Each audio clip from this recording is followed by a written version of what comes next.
आइए दोस्तों, आज सावन से जुड़े इंग्लिश वर्ड्स की बात करते हैं। सावन को इंग्लिश में मॉनसून कहते हैं। वैसे इसे रेनी सीजन भी कहते हैं क्योंकि बारिश का वक्त होता है सावन का महीना।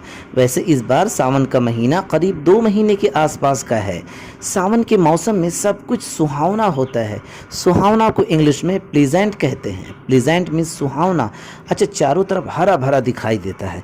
यूँ तो हरा भरा के लिए ग्रीन वर्ड का यूज़ करते हैं, लेकिन इसके लिए पर्टिकुलर वर्ड है विरिडिटी। विरिडिटी मीन्स होता है हरा भरा। अच्छा, सावन के महीने में हर कोई अपने दरवाजे के सामने झूला लगाया होता है, यानी झूला टांगा होता है। लोग झूला झूलते हैं। झूला को इंग्लिश में स्विंग कहते हैं। स्विंग मीन्स होता है झूला। झूला झूलने को इंग्लिश में स्विंगिंग कहते हैं। स्विंगिंग मीन्स हो गया झूला झूलना। स्विंग से ही बना है स्विंगिंग। अच्छा, गांव में तो सावन के महीने में कजरी गाई जाती है। खासकर झूला झूलते हुए लोग कजरी गाते हैं। अगर आप भी पूर्वांचल की तरफ के किसी गांव के होंगे तो आपको ये कजरी याद होगी, रेलिया बैरन पिया को लिए जाए रे। अच्छा, एक कहावत भी है सावन को लेके कि सावन के अंधे को सब कुछ हरा ही हरा दिखाई देता है, यानी सब कुछ हरा हरा दिखाई देता है। इसे इंग्लिश में कहते हैं everything is yellow to the jaundiced eye. Everything is yellow to the jaundiced eye. इसी महीने में कांवड़ यात्रा निकलती है। वैसे तो यात्रा को इंग्लिश में ट्रैवल कहते हैं, लेकिन कांवड़ यात्रा जो होती है वो जो है ग्रुप में होती है ना, और अच्छे कार्य के लिए होती है। तो कांवड़ यात्रा को इंग्लिश में हॉली प्रोसेशन कहते हैं। हॉली प्रोसेशन मीन्स होता है कांवड़ यात्रा। इस महीने में पवित्र गंगा जल भी लाते हैं लोग। इसे इंग्लिश में हॉली वाटर कहते हैं। हॉली वाटर मीन्स पवित्र गंगा जल। पूजा की जाती है इस महीने में। पूजा को इंग्लिश में वर्शिप कहते हैं। अच्छा, एक बात और, जो मांसाहारी होते हैं वो भी मांस त्याग कर शाकाहारी हो जाते हैं।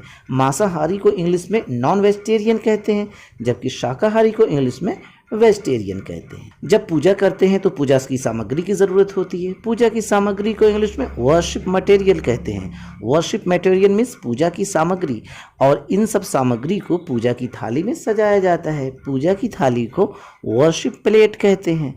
वर्शिप प्लेट मीन्स पूजा की थाली, उसमें दिया होता है। दिया को लैम्प कहते हैं। अच्छा, ज़्यादातर टाइम मिट्टी का दिया होता है। मिट्टी का दिया को इंग्लिश में अर्थन लैम्प कहते हैं।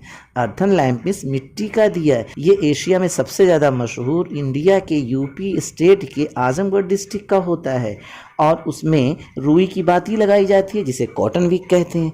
कॉटन विक जो है वो घी में डुबो के लगाई जाती है, यानी उसमें घी होता है। घी को इंग्लिश में क्लैरिफाइड बटर कहते हैं। क्लैरिफाइड बटर मीन्स घी। वैसे घी को इंग्लिश में घी भी कह सकते हैं। जब घी के साथ रुई की बाती लगाते हैं तो बहुत अच्छी लौ निकलती है। लौ को इंग्लिश में फ्लेम कहते हैं ना। ये दिया की लौ होती है, उसे फ्लेम कहते हैं। पूजा में कपूर का भी इस्तेमाल होता है। कपूर को इंग्लिश में कैम्फर कहते हैं। कैम्फर मीन्स कपूर। धूप बत्ती भी जलाई जाती है, बड़ी अच्छी खुशबू होती है उसमें, उसे इंसेंस कहते हैं। इंसेंस मीन्स धूप बत्ती। अगरबत्ती भी होती है पूजा के अलावा। ऐसे भी लोग घरों में अगरबत्ती जलाते हैं, है ना। अगरबत्ती को इंग्लिश में इंसेंस स्टिक कहते हैं। इंसेंस स्टिक मीन्स अगरबत्ती। हालांकि इसके लिए एक पॉपुलर वर्ड है jaw stick. Jaw stick means भी अगरबत्ती ही होता है। धूपदानी भी होती है। हमारे यहाँ तो मिट्टी की बनी हुई धूपदानी होती है, उसे सेंसर कहते हैं। सेंसर मीन्स धूपदानी। पीतल की घंटी भी होती है जो जल्दी ख़राब नहीं होती, पूजा के टाइम बजाई जाती है। पीतल की घंटी को इंग्लिश में ब्रास बेल कहते हैं। ब्रास बेल मीन्स पीतल की घंटी। सावन के महीने में कुछ लोग उपवास भी रखते हैं, यानी व्रत रखते हैं। उपवास को इंग्लिश में फास्ट कहते हैं। फास्ट मीन्स व्रत। अच्छा, पूजा के बाद प्रसाद चढ़ाया जाता है, यानी चढ़ावा को इंग्लिश में ऑफरिंग कहते हैं। ऑफरिंग मीन्स चढ़ावा। भजन भी गाया जाता है। भजन को हिम कहते हैं। हिम मीन्स भजन। अच्छा, भजन में कुछ लोग मंत्र पढ़ते हैं। मंत्र को इंग्लिश में चैंट बोलते हैं। चैंट मीन्स होता है मंत्र। वैसे मंत्र के लिए वर्स वर्ड का भी यूज़ होता है। देवी देवता की पूजा होती है। देवी देवता को इंग्लिश में डाइटी कहते हैं। डाइटी मीन्स देवी देवता। इनकी प्रतिमा मंदिरों में लगी होती है। इनकी मूर्ति या प्रतिमा को इंग्लिश में आइडल कहते हैं। आइडल मीन्स होता है प्रतिमा या मूर्ति। इस तरीके से दोस्तों सावन से जुड़े हुए ये ढेर सारे वर्ड्स हैं जिनकी इंग्लिश आज आपने सीखी। फिर भी अगर कोई वर्ड रह गया हो तो आप कमेंट करके ज़रूर बताइएगा, उस पर हम फिर से वीडियो बनाएंगे। फिर मिलते हैं नेक्स्ट वीडियो पे। शुक्रिया दोस्तों।